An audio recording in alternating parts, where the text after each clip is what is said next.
Rasulullah bertanya, wahai Abu Umamah, apa yang mendorongmu datang ke masjid yang bukan waktu sholat ini? Ya Rasulullah, aku terpaksa datang ke masjid karena hati saya bingung dan saya dihempit oleh hutang. Nah, bingung, hatinya gelisah oleh tekanan hutang. Lalu Rasulullah menyatakan, wahai Abu Umamah, tak kuajarkan kepada engkau sebuah doa. Ketika engkau berdoa, maka Allah akan menghilangkan bingungmu dan Allah memberikan karunia kamu bisa membayar hutangnya. Apa jawabnya Abu Umamah? Ya wahai Rasulullah. Apa doanya yang diajarkan?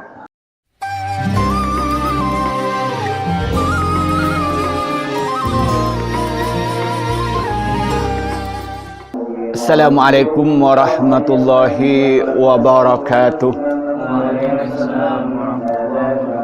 Alhamdulillahi rabbil alamin.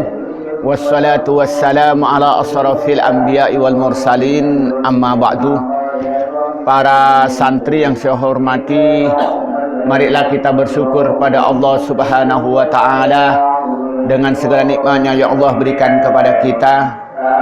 Kedua kalinya rahmat dan salam semoga dicurahkan pada Nabi Muhammad sallallahu alaihi wasallam. Para santri yang saya hormati, pada pertemuan kali ini kita akan membahas tentang obat galau ya. Karena zaman sekarang ini zamannya orang bingung. Ya macam-macam lah bingungnya. Ada bingung mungkin karena mengejar karir yang tidak tercapai. Mungkin karena hempitan ekonomi yang begitu berat. Atau mungkin karena punya masalah keluarga yang berkepanjangan, atau mungkin masalah utang atau dililit hutang, atau karena mendapatkan tekanan-tekanan dari orang lain. Jadi hidupnya ini yang banyak orang itu bingung. Maka karena itu sekarang ini acara-acara TV yang laku itu ya acara-acara lucon itu, acara komedi yang mereka sukai. Ya YouTube yang juga yang banyak ditonton ya acara-acara komedi karena banyak orang yang galau.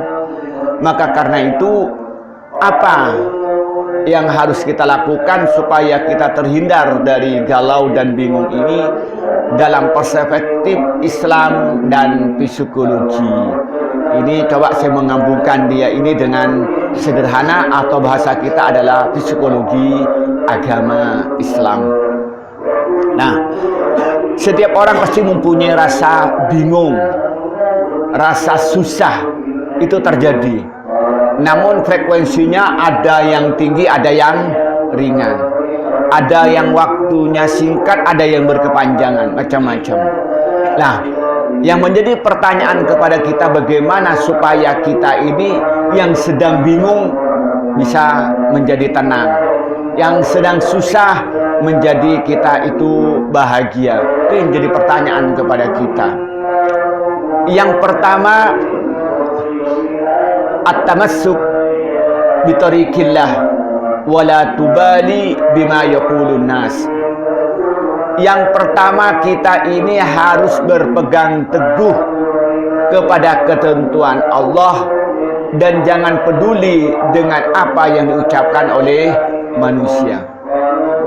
Baik konteks ibadah, bagaimana sampean ibadahnya itu benar menurut sampean yang diketahui berdasarkan guru yang sampean yakini, terutama di pondok pesantren ini adalah berdasarkan guru yang sanadnya sambung kepada Rasulullah. Umpamanya kayak saya ini mesti alumni Sidogiri. Sidogiri itu juga punya sanad guru sampai pada Rasulullah. Yang kekuatan Mondok Syarifuddin juga dia punya sanad ke Sidogiri. Yang ketepatan mondok misalnya di Kyai Muhyiddin juga punya sanad ke Sidogiri. Atau yang mondok kebanyakan Lirboyo juga punya sanad kepada Rasulullah. Itu yang penting. Kita ini berpegang teguh kepada yang kita yakini masalah ibadah. Lalu kita itu jangan peduli apa yang diucapkan orang. Umpamanya tentang sholat, bagaimana cara sholat yang sampean ketahui, yang sampean yakini berdasarkan ilmu yang diambil dari gurunya, yang gurunya standar, yang punya ilmu standar, yang sanadnya sama pada Rasulullah. Sampean juga masalah zikirnya ya zikir yang dapatkan dari gurunya, yang gurunya juga standar dan mempunyai keilmuan kepada Rasulullah. Sudah selesai. Walaupun dibilang bid'ah, dibilang macam-macam, ya jangan peduli. Kalau dipikirkan, ragu. Apakah benar tahlil saya? Apakah boleh bertahlil? Bingung. Apa tarawihnya benar atau tidak? Bingung. Apa sholat subuhnya pakai kun atau tidak? Jadi bingung. Sudah, kita adalah di pondok pesantren bermadhab Syafi'i dan guru-guru yang ngaji nyampe kepada Rasulullah, sudah selesai sholatnya pakai kunut. Udah nggak usah bingung, jangan ikut yang kata ini boleh, kata ini tidak. Akhirnya nggak pernah sholat. Katanya ini sholat subuh nggak pakai kunut, kata ini pakai kunut. Akhirnya apa, bingung, nggak usah sholat katanya, kan rusak. Sudah sholat menurut kita yakin. Begitupun amalia sehari-hari. Oh, kita ini bagaimana interaksi dengan masyarakat yang menurut kita sesuai dengan etika Islam. Sudah laksanakan dengan konsisten, jangan peduli dengan apa yang diucapkan oleh orang. Kenapa? Karena namanya kemauan orang itu tidak pernah ketemu, tidak pernah berakhir. Yang namanya kemauan manusia itu tidak pernah tidak pernah dicapai. Wa yatun nasu la tudraku. Keinginan manusia itu tidak pernah kita dapatkan. Satu ketika Harun ar-Rasyid itu pernah berkata kepada anaknya, "Ya bunayya, imsik fi tariqillah wala tubali li ahadin fa'na li kulli syai'in muhibban wa mughibban." Wahai anakku, berpegang teguhlah kepada ketentuan Allah, jangan kamu peduli apa yang diucapkan orang, karena manusia ada yang senang dan ada yang tidak senang. Nah, dua anaknya namanya Amin dan Ma'mun yang pada waktu masih belum menjadi khalifah. Lalu anaknya bertanya, "Wahai ayahku, apabila aku melakukan yang baik dan benar, apakah masih ada orang yang menyalahkan aku? Apakah ada orang yang tidak senang kepadaku?" Apa jawabnya ayahnya? "Iya, pasti ada. Ayo kita buktikan." Singkat cerita apa? Lalu Harun ar-Rasyid dengan membawa anaknya membawa kuda. Apa yang terjadi? Naik kuda, bawa kuda, lalu melewatin pasar. Yang ayahnya naik kuda, yakni Harun ar-Rasyid, yang nuntun anaknya kedua, Amin dan Ma'mun. Apa kata orang? Orang tua ini tega amat. Bapaknya naik kuda, anaknya disuruh nuntun. Orang tua yang apa? Yang tidak cinta kepada anaknya. Orang tua yang mementingkan kepentingan diri sendiri. Salah. Setelah itu lewat di pasar yang lain, terbalik. Anaknya yang dua suruh naik kuda, bapaknya yang nuntun. Jadi Harun ar-Rasyid. Apa katanya? Dua anak ini adalah anak yang durhaka kepada orang tuanya, anak yang kurang ajar pada orang tuanya. Masa dirinya naik kuda, bapaknya yang disuruh nuntun. Salah lagi. Lalu nyari pasar lagi, naik bertiga, bapak, anak, dua. Apa kata orang? Tega amat orang ini, satu kuda dinaikin tiga orang. Salah lagi. Akhirnya di pasar lagi, kudanya dituntun, bapak nuntun, anak nuntun. Apa kata orang? Gendeng, kuda bagus-bagus cuman dituntun. Salah lagi. Yang terakhir apa? Kudanya dipikul. Apa kata orang? Gila, masa kuda dipikul? Ya begitulah kehidupan. Kalau kita mengikuti keinginan orang, kita ini tidak pernah mendapatkan apa yang diinginkan oleh orang. Ridon nas wa yatun la tuqbalu. Maka manusia ini kalau diikutin tidak pernah berakhir. Maka yang terpenting, yang pertama kita harus belajar tentang hukum Allah, belajar tentang keturunan Allah, belajar ilmu tauhid, belajar ilmu fikih, belajar ilmu akhlak, belajar ilmu tasawuf. Lalu kita berpegang teguh dengan sungguh-sungguh dan kita tidak peduli dengan apa yang diomongkan oleh orang lain. Jangankan sampian dan saya yang ibadahnya tidak sempurna, akhlaknya tidak sempurna, ilmu tidak sempurna. Rasulullah aja orang yang sangat sempurna, yang dapat pujian dari Allah, masih katanya Abu Jahal salah. Iya apa ya? Iya. Orang yang sehebat Imam Syafi'i saja masih disalah-salahkan, dibilang bid'ah aja lah. Subuh pakai kunut, bilang bid'ah. Salat tarawih 8. Sehebat Rasulullah, sehebat siapa? Imam Syafi'i.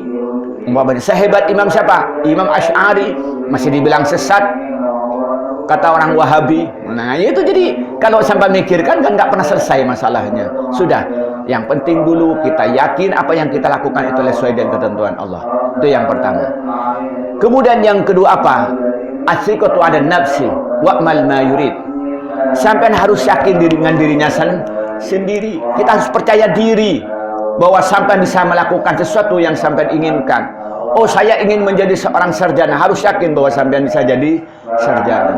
Ketika sampean mau menikah, yakin bahwa sampean itu mampu menjadi suami yang baik, memberikan nafkah kepada istrinya. Harus yakin. Kalau sampean sudah yakin, apa hatinya? Tidak ragu-ragu. Dengan ketiga ragu-ragu apa? Melahirkan ketentraman hati. Ketika belajar, sampean yakin bahwa sampean bisa. Hatinya nggak gelisah. Ketika menjelang UTS atau UAS, sampean yakin bahwa dirinya bisa menjawab. Ketika sampean itu mengadakan kegiatan, yakin bahwa masalah itu akan selesai. Tugas itu akan selesai dengan baik. Nah, kalau yakin dengan begitu, apa yang terjadi? Hati tidak ragu-ragu, hati tidak gelisah, hati tidak galau. Kenapa? Karena yakin. Yang pertama itu yakin dengan apa yang kita kerjakan. Yang kedua harus kita yakin bahwa dirinya mampu mengerjakan apa yang bisa sampean kerjakan. Yakin bahwa sampean apa yang diinginkan bisa sampean melakukannya. Jangan ikut orang, ikut ini. Atau sampean mengandalkan orang lain, mengerjakan tugas kelas mengandalkan orang lain. Ya nggak pernah selesai. Mau naik, mau berorganisasi menyandar pada orang lain. Mau ceramah, dirinya tidak yakin, dia gelisah. Maka yang kedua, harus yakin bahwa dirinya merasa bisa. Kemudian yang ketiga apa? Al-iqtisad fil infaq. Harus dia itu sederhana, efisien di dalam mendermakan harta benda. Apa iqtisad ini? Adalah sesuai dengan pendapatannya orang masing-masing. Kalau dalam bahasa ekonomi mikro, konsumsi di bawah pendapatan. Umpamanya sampai nanti pulang ke rumahnya jadi guru, bayarannya 1 bulan misalnya 500. Ya jangan foya-foya yang punya bayaran 5 juta. Wah, nanti pagi-pagi shopping. Minggu akhir dia itu lagi jalan-jalan, rekreasi, ya habislah uangnya. Akibatnya apa yang terjadi? Terjebak hutang. Saya terjebak hutang apa? Malam-malam bingung bikin hutang, siang hari malu ketemu dengan orang. Coba dengan tetangganya punya hutang, dengan temannya punya hutang. Apa hidupnya? Tertutup. Apa yang terjadi? Bingung, galau, hidupnya gelisah. Kenapa? Di rumah tidak tenang karena punya hutang dengan tetangga, juga dengan keluar ketemu dengan teman malu karena punya hutang. Begitupun kalau di pondok, dengan teman kamar punya hutang, dengan teman kuliah punya hutang, dengan tetangga pondok punya hutang, dengan warung-warung punya hutang. Hidupnya gelap, bingung. Maka karena al-iqtisad bil infaq, bagaimana dia cara mendermakan harta itu dengan sederhana. Kalau dia ternyata punya pendapatan 500.000, bagaimana 500.000 itu yang diinfakkan, yang didermakan, yang dibelanjakan paling banyak itu 400.000. Kalau punya pendapatan 1 juta, maka dia yang didermakan, yang digunakan, yang dimanfaatkan paling banyak 700.000. Begitupun kita harus punya space minimal itu 30% sampai 50% dari pendapatan. Kenapa? Karena orang hidup bisa punya kebutuhan mendadak, bisa karena sakit, karena untuk silaturahim dan sebagainya. Maka dia harus mempunyai harus punya investasi, harus mempunyai tabungan. Jadi kalau punya uang jangan berpikir bagaimana uangnya dihabiskan, tapi harus berpikir uang yang dimiliki bagaimana dikembangkan. Kalau sudah ekonominya standar, kebutuhan sudah cukup, insya Allah dengan izin Allah hatinya tenang. Yang pertama sudah bertuntunan Allah, yang kedua percaya diri, yang ketiga dia itu menginfakkan dengan sederhana sehingga mempunyai saving, sehingga mempunyai tabungan, sehingga mempunyai investasi. Itu yang ketiga. Kemudian yang keempat, al-amalu bil jiddi wala tantazir bimadhin nas. Kita ini kerja dengan sungguh-sungguh bagaimana mencapai prestasi yang besar, jangan menunggu pujian orang lain. Kenapa? Karena kadang-kadang kita ini sudah bekerja keras, sudah berusaha dengan sungguh-sungguh, tapi yang kita dapatkan apa? Cacian dan makian orang lain. Tidak semua pekerjaan yang baik, yang niat yang baik itu diterima baik oleh orang lain. Terutama kalau nanti sampai aktif di organisasi, aktif di lembaga pendidikan. Jangan dikira prestasi yang sampean lakukan itu mendapat aplaus dari orang lain, mendapat pujian dari orang lain, bahkan kadang-kadang mendapat cemoohan dan tantangan. Maka kalau sampean begitu dicaci oleh orang, sakit hatinya. Ketika nggak dipuji oleh orang atas kamu yang kerjakan, sakit hatinya. Apa katanya? Sakitnya di sini jadinya. Kenapa? Karena ternyata yang sampean lakukan tidak mendapat respon positif dari orang lain. Sudah kerja dengan sungguh-sungguh, dengan niatan karena Allah, dengan niatan mengharapkan ridha dari Allah, jangan pernah berpikir untuk mendapat pujian dari orang lain. Karena apa yang kita lakukan belum tentu direspon positif, apa yang kita usahakan belum tentu mendapat sanjungan dari orang lain, bahkan kadang-kadang mendapat cemoohan dari orang lain. Nah, kalau hatinya itu ingin mendapat pujian dari orang lain, ketika tidak mendapat pujian, apa yang terjadi? Sakit hati, mangkel, melongso. Tapi kalau hatinya itu sudah kerja sungguh-sungguh, tidak mengharap pujian dari manusia, tapi justru mendapatkan ridha dari Allah, maka apa? Hatinya tenang, hatinya tentram. Kemudian yang kelima apa? Wala tuqarin nafsaka bil ghairi. Jangan membandingkan dirinya dengan orang lain. Contohnya begini. Sampian punya sepeda motor, jangan dibandingkan dengan orang yang punya mobil. Sakit hati sampian. Ya Allah, kok saya punya sepeda motor, dia sudah punya mobil, padahal umurnya dengan saya sama. Apa nggak gelisah sampian? Sepeda motornya sampian nggak kelihatan, yang kelihatan mobilnya orang. Iya Pak ya? Kemudian tetangga sampean sudah punya rumah bagus seumur sampean, dibandingkan dengan sampean yang punya rumah jelek. Apa nggak gelisah hatinya? Ya Allah, kok rumah saya jelek sekali. Coba rumah tetangga itu seumuran saya sudah punya rumah bagus. Bingung atau enggak? Bingung. Nah, maka jangan pernah membandingkan dengan apa yang kamu tidak memiliki dibandingkan dengan yang dimiliki oleh orang lain. Dirinya tidak punya mobil dibandingkan dengan orang yang punya mobil. Dirinya yang tidak punya jabatan dibandingkan orang yang punya jabatan. Maka karena itu jangan membandingkan dirinya dengan orang lain. Justru bandingkan dirinya dengan dirinya sendiri. Artinya apa? Yang kamu dapatkan bulan yang lalu apa? Yang dapatkan hari sekarang itu apa? Berarti apa? Ada grafik peningkatan. Oh, dulu saya jarang sholat sunat qobliyah dan ba'diyah. Sekarang sudah aktif sholat sunat ba'diyah dan ba'diyah. Qobliyah dan ba'diyah. Oh, dulu saya ini jarang sholat tahajud. Sekarang sudah bisa sholat tahajud. Oh, dulu saya belum bisa sholat duha. Sekarang sudah bisa sholat duha. Dulu saya tidak punya sepeda ontel. Sekarang sudah punya sepeda ontel. Dulu saya tidak punya sepeda motor. Sekarang sudah punya sepeda motor. Dulu, nah kalau sudah berpikir kayak itu, apa hatinya? Tenang, tidak ngelongso. Akhirnya melahirkan apa hatinya? Bersyukur kepada Allah terhadap prestasi-prestasi yang dirinya lakukan, prestasi-prestasi yang dicapai oleh dirinya sendiri. Itu yang terjadi kalau kita. Kemudian yang keenam apa? Al-amalu bil itqan. Mengerjakan sesuatu itu dengan profesional, maksimal. Kerja ikhlas, kerja cerdas, kerja keras, dan kerja tuntas. Kerja apa saja kalau sampai dengan sungguh-sungguh hatinya puas. Mengerjakan makalah, jujur, tidak plagiasi, dan dimaksimalkan. Apa yang tadi sampean? Ini yang terbaik yang saya kerjakan. Ketika sampai aktif di organisasi, mengerjakan dengan sungguh-sungguh, aktif dengan sungguh-sungguh, mengerjakan tugas ke organisasi dengan sungguh-sungguh, apa yang terjadi? Melahirkan kepuasan batin. Iya Pak ya? Batin. Apa saja? Kerja misalnya ngedit film, sampai dikerjakan dengan sungguh-sungguh. Semua keterampilan sampean dimaksimalkan, kemampuan sampean dimaksimalkan, sampai merasa puas dengan karya sampean. Dan jangan berpikir hal-hal yang kecil lah. Oh, Ini kan cuma sapuan di depan pondok, sudahlah seadanya. Tidak.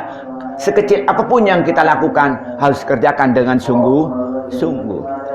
Saya kalau diundang acara atau ngisi dimanapun, mesti saya sinau dulu. Saya walaupun ngisi di pondok Ummul Qura ini, mau ngaji kitab, mau ceramah, saya sinau dulu.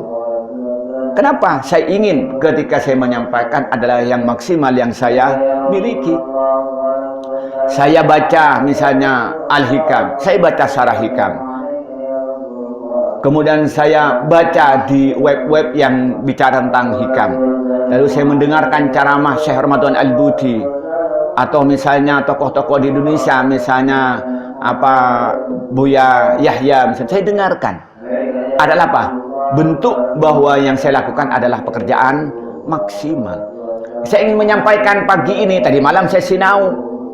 Sampai malam, tadi subuh. Setelah sholat tahajud, saya baca lagi, dengarkan lagi. Untuk apa disampaikan pagi ini? Apa? Karena saya ingin ketika tampil itu yang maksimal. Baik itu acara kecil maupun acara besar. Saya ingin ngisi acara UKPK. Hanya berapa orang yang hadir. Saya sinau 2 hari. Saya menyiapkan materi 2 hari. Kenapa? Saya ingin begitu saya menyampaikan sesuatu di dalam forum-forum besar maupun kecil, itu adalah yang terbaik yang saya miliki. Sehingga hati itu merasa tenang, merasa tenteram. Kemudian yang terakhir, karena ini pagi-pagi sampean ngantuk, maka yang ketujuh ini berdoa kepada Allah supaya diberikan ketenangan hati, diberikan ketenteraman hati. Ada doa yang hadis riwayatkan Imam Abu Daud yang datangnya dari sahabat Abu Sa'id Al-Khudri. Abu Sa'id Al-Khudri bercerita, suatu ketika Rasulullah masuk ke Masjid Nabawi. Tiba-tiba ada sahabat Ansor yang namanya Abu Umamah. Dia itu ada di dalam masjid dalam keadaan wajah yang murung, bukan waktu sholat atau pada waktu pagi hari. Lalu Rasulullah bertanya kepada sahabat Umamah, pada sahabat Abu Umamah itu, wahai Abu Umamah, apa yang mendorongmu datang ke masjid padahal sekarang bukan waktu sholat? Biasanya sahabat itu datang kalau menjelang waktu sholat. Di luar waktu itu mereka bekerja keras. Mereka melaksanakan fa idza qudiyatis shalatu fantasiru fil ardi wabtagu min fadlillah wadhkurullaha katsiran la'allakum tuflihun. Para sahabat itu setelah melaksanakan sholat berjamaah zuhur, asar, maulid, isya, subuh, mereka keluar pergi untuk mencari nafkah untuk memenuhi kebutuhan keluarganya masing-masing. Ini ternyata ada sahabat namanya Abu Umamah, sahabat Ansor. Lalu dia ketemu duduk di masjid dengan wajah yang murung. Rasulullah bertanya, wahai Abu Umamah, apa yang mendorongmu datang ke masjid yang bukan waktu sholat ini? Ya Rasulullah, aku terpaksa datang ke masjid karena hati saya bingung dan saya dihempit oleh hutang. Nah, bingung, hatinya gelisah oleh tekanan hutang. Lalu Rasulullah menyatakan, wahai Abu Umamah, tak kuajarkan kepada engkau sebuah doa. Ketika engkau berdoa, maka Allah akan menghilangkan bingungmu dan Allah memberikan karunia kamu bisa membayar hutangnya. Apa jawabnya Abu Umamah? Ya wahai Rasulullah. Apa doanya yang diajarkan? Allahumma. Rasulullah menyatakan, apabila kamu membaca setiap pagi dan sore, ini hadisnya, maka Allah akan menghilangkan bingungmu dan Allah akan memberikan karunia kamu bisa membayar hutang. Nah, ini asbabun nurutnya siapa? Pada Abu Umamah. Tapi katanya usul fikih apa? Al-ibratu bi umumil lafzi la bi khususis sabar. Yang menjadi ibrah, yang menjadi arti, yang menjadi amalia itu keumuman lafaz bukan khususnya sabab. Apa doanya? Allahumma inni a'udzubika minal hammi wal hazani wa a'udzubika minal ajzi wal kasali wa a'udzubika minal jubni wal buhli wa a'udzubika min ghalabatid daini wa qahrir rijal. Apa katanya? Kalau diartikan, Allahumma ya Allah, ini sungguhnya aku a'udzubika berlindung kepada engkau minal hammi dari bingung wal hazani dan susah. Bingung dan susah. Wa a'udzubika minal ajzi, dan aku berlindung kepadamu dari lemah wal kasali dan malas. Wa a'udzubika minal jubni, dan aku berlindung kepadamu dari pengecut, penakut, wal buhli, dan pelit. Wa a'udzubika min ghalabatid daini, dan aku berlindung kepadamu dari lilitan hutang, wa qahrir rijali, dan tekanan orang lain. Coba ada 8. Yang pertama yang diminta, Allahumma inni a'udzubika minal hammi wal huzni. Ya Allah, aku berlindung kepadamu dari bingung dan susah. Iya, bingungnya apa bingung? Apa bedanya hammi wal hazan? Hammi ini hati bingung tapi nggak tahu apa yang dibingungkan. Pernah terjadi tak pada diri sampean? Pokoknya saya diam nggak enak, tidur nggak enak, tapi mikir-mikir apa sih yang menjadi masalah? Sampean nggak tahu. Itu namanya hammi. Kalau hazan itu, sampean itu mikirin utang, nggak bisa bayar, itu namanya hazan. Sampean mikirin ceweknya, sampean sudah minta dinikahi, sampean belum punya pekerjaan, itu hazan. Waktunya nulis skripsi nggak selesai, itu namanya hazan. Pulang ke rumah dimarah-marahin oleh orang tua karena skripsi nggak selesai, itu namanya hazan. Kemudian kuliah, tugas sampai hari hanya nggak selesai, diomelin oleh dosen, itu namanya hazan. Nah, kemudian apa? Wa'udzubika minal ajzi wal kasali. Dan aku berlindung kepadamu dari apa? Lemah dan malas. Lemah intelektual. Apa IQ-nya lemah, kita berlindung. Lemah badan, minta perlindungan. Atau lemah harta, miskin, mohon perlindungan. Tapi yang terakhir jangan sampai lemah syahwat. Bisa nggak kawin sampean itu kan. Nah. Wal kasali, malas. Karena malas itu buat bingung. Coba, sampean kalau malas suruh bersih-bersih. Kalau suruh bersih, enak nggak? Mangkel kan? Sampean malas suruh, ayo sekarang pada hari ini kita bersih bersama-sama. Sampean malas, kan nggak enak kalau sudah malas suruh kerja kan? Iya Pak ya? Atau sampean disuruh mengerjakan tugas kuliah. Hatinya sampean malas, kan nggak enak, bingung. Maka juga kita berlindung daripada rasa. Apa yang berikutnya?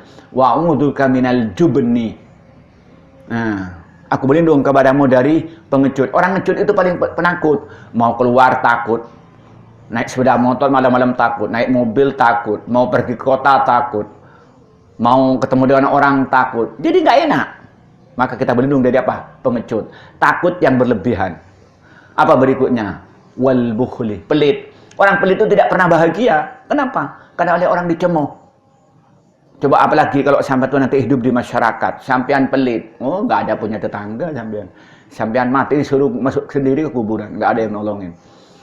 Sakit nggak ada yang datang. Kalau sampean apa? Pelit. Maka kita itu hidupnya tidak tenang. Yang berikutnya apa? Yang ketujuh. Wa'udzubika min ghalabatid dain.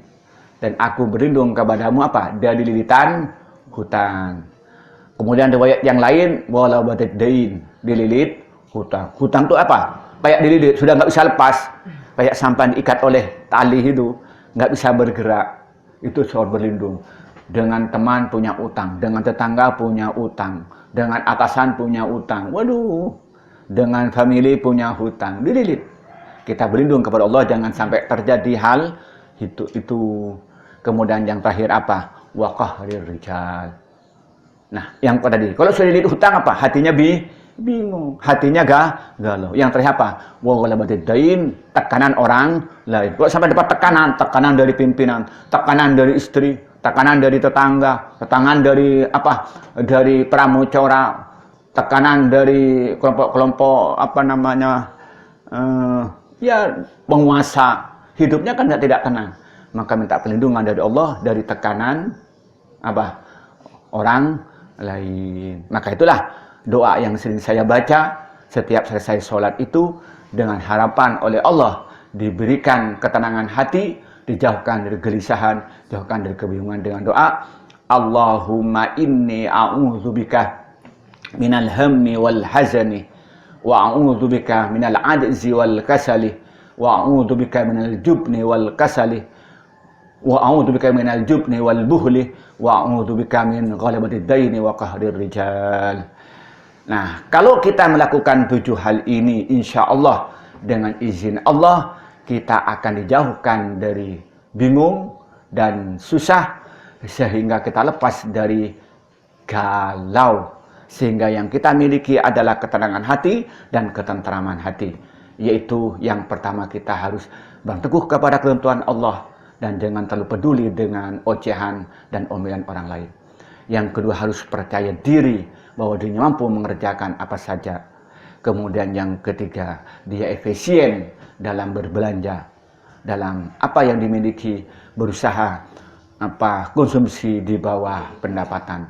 Kemudian yang keempat, dia bekerja dengan sungguh-sungguh, jangan mengharapkan pujian orang lain. Kemudian yang kelima, dia jangan membandingkan dirinya dengan orang lain yang lebih tinggi. Kemudian yang keenam, harus bekerja secara profesional, kerja dengan baik, kerja dengan maksimal. Kemudian yang ketujuh, berdoa kepada Allah dengan doa-doa yang dirinya dijauhkan di kesulitan, dan terutama doa maksurat, yaitu hadis yang diriwayatkan Imam Abu Dawud yang datang dari sahabat Abi Sa'id Al-Khudri tentang kejadian pada seorang sahabat namanya Abu Umamah. Lalu dia doa yang diberikan oleh Rasulullah, yang Rasulullah sendiri yang mengijazahkan ketika doa itu dibaca pada pagi hari 1 kali dan pada sore 1 kali, maka Allah akan menghilangkan kebingungan atau menghilangkan rasa bingung, dan kalau punya hutang bisa membayarnya. Inilah yang bisa kita sampaikan pagi ini. Semoga kita yang hadir di Pondok Ummul Qura dan juga siapapun yang mendengarkan oleh Allah diberikan ketenteraman hati, ketenangan hati, dan sehingga hatinya itu merasa bahagia, yang pada akhirnya dia merasa tenang beribadah kepada Allah dan dijauhkan dari segala bala musibah, dijauhkan dari segala kebingungan dan kesusahan. Inilah bisa kita sampaikan. Kalau ada kata-kata yang kurang baik, mohon maaf. Wallahul muwaffiq ila aqwamit thoriq. Wassalamualaikum warahmatullahi wabarakatuh. Waalaikumsalam.